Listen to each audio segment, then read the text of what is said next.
It's been wild as a black man. It's been wild. What do you mean as a black man? It's been wild. It's been an experience. When I was a young journalist, I left Ohio and went to work in Macon, Georgia. Went from the north to the south, and it was an eye opener. Been there, done that. Yeah. And so my for example, back in the 90s, my first big story in Macon, Georgia, that made national news was it was a small town right outside of Macon. They had a big football game. The black football team won. Everybody went to McDonald's. The white McDonald's manager had never seen that many black people before, and in his restaurant, he called the police. The police came and said, "Hey, if you're not buying anything, this is like 300 black kids. If you're not buying anything, you got to leave." But everybody was hungry, right. So everybody was buying, so nobody left. They still weren't comfortable with that, so then they called the fire department. And so they called the fire department.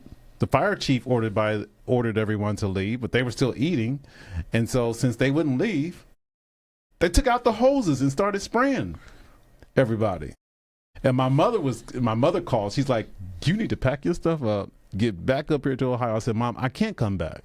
I said, "If I'm not here to tell this story, who's going to tell it? Right. If I'm not here to fight for justice for these 300 kids who just got fire hoses turned on them in 1991, there's a problem. There's a problem, yeah." So I knew, even as a very young journalist, that I had to stay in the fight, and in some cases in 2021 that hasn't changed. Why do you think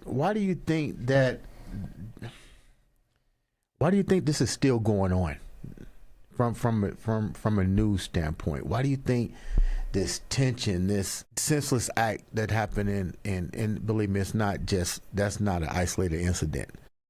Why do you think it's still happening?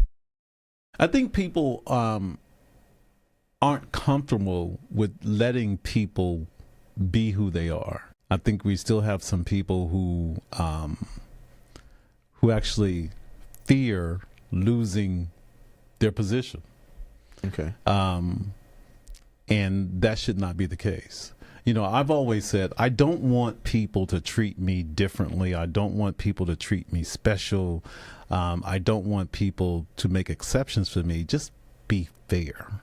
Just give me a fair opportunity. That's all I want. And unfortunately, you have people who aren't willing to do that, who aren't willing to treat people fairly. What was one of the biggest obstacles that you had to overcome in your journey? As a journalist, or just in general? Well, let's do both, as a journalist and as a man. Well, as a journalist, I think it was just being treated fairly and given the opportunity like any other journalist, like my white counterparts. At one point I was working in Portland, Oregon, and I had news managers who didn't consider me as a young black man as intelligent or as smart as my white counterparts. And they treated me differently. One of the reasons I'm not there now.